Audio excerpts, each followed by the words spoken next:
반갑습니다. 오늘은 심각한 역사 용어 문제에 대해서 한번 이야기해 보도록 하겠습니다. 우리는 뭐 일상적으로 또는 뭐 무심결에 우리가 이미 알고 있던 그리고 배웠던 역사 용어를 보통 쓰게 되죠. 그런데 그 역사 용어에 심각한 문제가 있다는 겁니다. 오늘은 이제 그 얘기를 한번 이야기해 보도록 하겠습니다. 자, 우리나라는 이렇게 우리나라 중심으로 해서 오른쪽엔 일본, 그다음에 중국, 러시아, 유럽에는 프랑스, 영국, 독일, 이런 강대국들이 있죠. 그리고 또 저 멀리 태평양 건너에는 초강대국인 미국이 또 이렇게 있습니다. 또 그들과는 어쩔 수 없이 교역도 해야 되고 여러 가지 관계를 맺으면서 우리 역사가 계속 이어져 오고 있습니다. 자, 고대를 보면은 뭐 고조선, 고구려, 백제, 신라, 그리고 근대에 보면은 일본과의 불편한 관계. 일본하고는 우리하고 악연이 많죠. 역사 왜곡, 위안부 문제, 뭐 구력 외교, 뭐 문제가 많습니다. 그리고 뭐 미국하고는 뭐 근래에 최근에 생기고 있고 아직도 해결도 안 됐지만은 해결도 안 되고 있는 그 확실한 해결이 안 된 그 트럼프와 정부와의 관세 전쟁, 뭐 이런 것들이 계속 벌어지고 있습니다. 자, 그럼 문제는 바로 이러한 것들을 우리가 어떻게 바라봐야 되느냐. 제일 중요한 건 바로 관점이죠. 관점이라는 것은 잘 아시겠지만 그 사물과 현상에 대해 견해를 규정하는 그 사고의 출발점이죠. 굉장히 중요합니다. 우리가 어떠한 관점을 가지고 바라보느냐에 따라서 역사적으로 벌어진 사건들, 그리고 앞으로 벌어질 일들, 이런 거에 대한 해석과 그리고 판단과 결국에는 그 해결 방안이 완전히 결정되겠죠. 자, 근데 그 바라보는 관점은 저는 우리 시각으로 바라봐야 한다고 생각합니다. 분명히 관점이 필요한데 그 관점이라는 것은 바로 우리 시각으로 바라봐야 된다고 생각합니다. 아마 여러분도 동의하실 것 같은데요. 자, 그럼 실제 우리가 역사 속에서, 그리고 우리가 지금 배워왔던 것, 그리고 우리가 쓰고 있는 용어가 과연 우리 올바른 관점으로, 우리 시각으로 바라본 말들인지 한번 확인해 보도록 하겠습니다. 자, 여러분이 많이 들었을 거예요. 개척, 그리고 진출, 뭐 서세, 동정, 대항해시대. 많이 들었죠?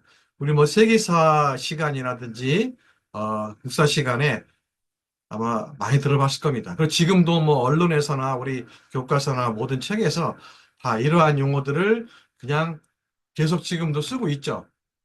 자, 그럼 이 용어들이 어떤 의미인지 한번 확인해 볼까요? 자, 이 용어들은 뭐냐면 18세기 산업혁명으로 인해서 수많은 나라들이 산업혁명을 통해서 경제가 부흥하게 되죠. 그리고 기존보다 훨씬 많은 양의 상품들이 생산되게 됩니다. 그래서 그들은 그 생산된 상품을 팔 시장이 필요했습니다. 근데 국내에 소비되는 거 이상으로 생산되기 때문에 그것들을 판로가 필요했죠. 그리고 또 더 많은 상품을 만들기 위해서는 값싼 원자재가 필요했죠. 자, 그래서 바로 산업혁명을 이룬 이러한 강대국들은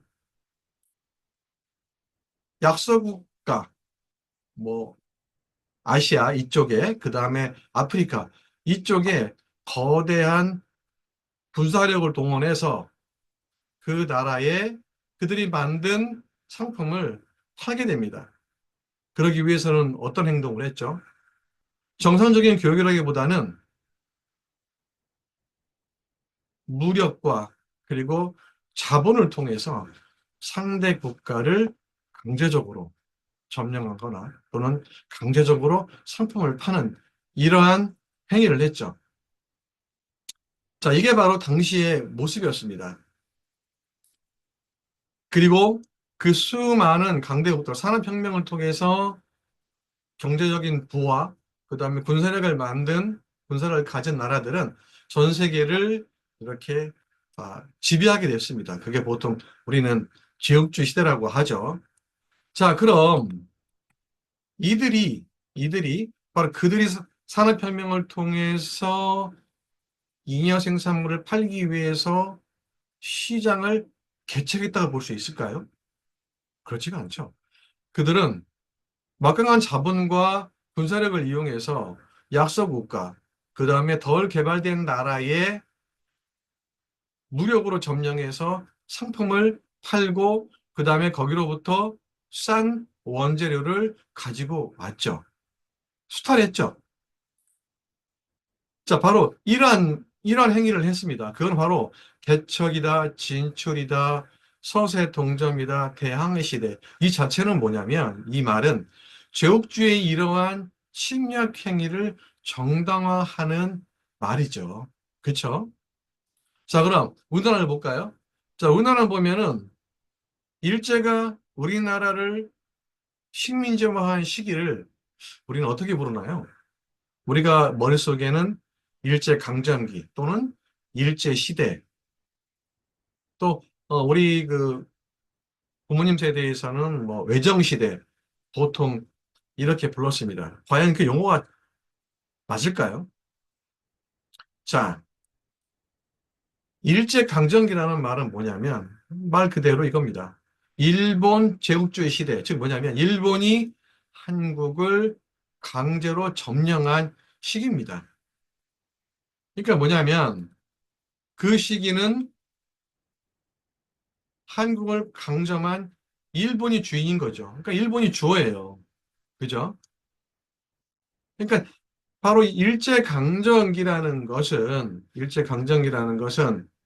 말 그대로 일본이 한국을 강제로 점령한 시기라는 뜻인데 바로 피해자 입장에서 강조한 거죠. 그죠?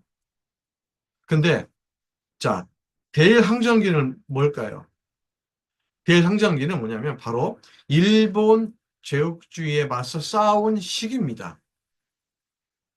즉 뭐냐면 일본이 무력으로 그리고 강제로 한국을 점령했으나 우리 한국의 민중들은 일제와 대항해서 싸운 시기라는 겁니다.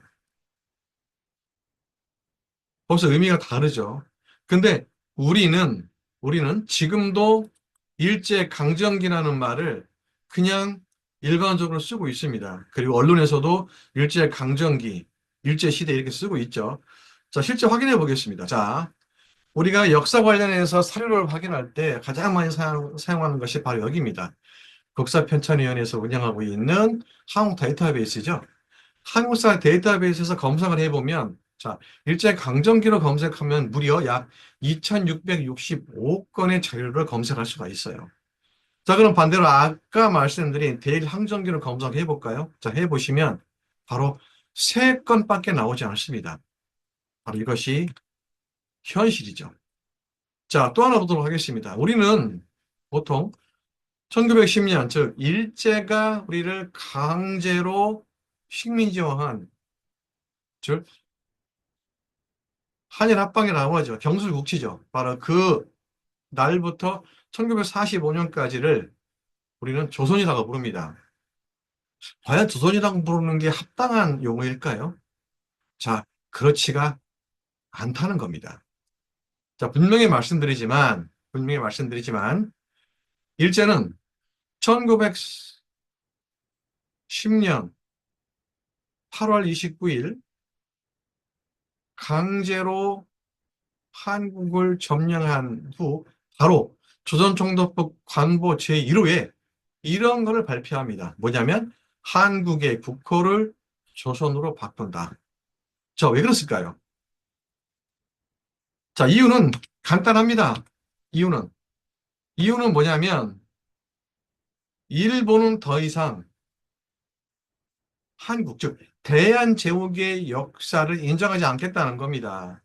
자, 조선은 1392년부터 1897년까지였죠. 그리고 대한제국은 1897년부터 1910년까지였습니다. 그 이후의 시대는 인정하지 않겠다는 겁니다. 분명히 1910년의 경술국치는 불법적인 조약이고 강제로 맺은 조약입니다. 그죠? 근데 그것을 일본이 총독부 관보에서 한국의 국호를 조선으로 바꾼다라는 말을 그대로 인정한다는 것은 바로 한국이라는 국호를 안 쓰고 조선이라는 국호를 쓴다는 거죠. 바로 이것은 제국주의의 침략 행위를 정당화시킨다고 볼 수밖에 없는 거죠. 바로 이 용어 하나의 문제가 바로 이런 엄청난 그런 의미를 가지고 있다는 것을 우리가 알 수 있는 거죠. 저는 그래서 바로 우리 시각의 용어, 바로 우리 시각으로 쓰인 용어, 바로 용어를 바로 잡는 것, 바로 이 자체가 바로 역사를 바로 잡는 것의 출발이라고 저는 생각합니다. 바로 이 역사를 바로 잡는 일은 그렇게 어려운 일이 아닙니다. 바로 이러한 용어 먼저 우리가 제대로 쓴다면 절대로 우리는 뼈아픈 역사가 다시, 그리고 치욕스러운 역사가 다시는 반복되지 않을 것이라고 생각합니다. 감사합니다.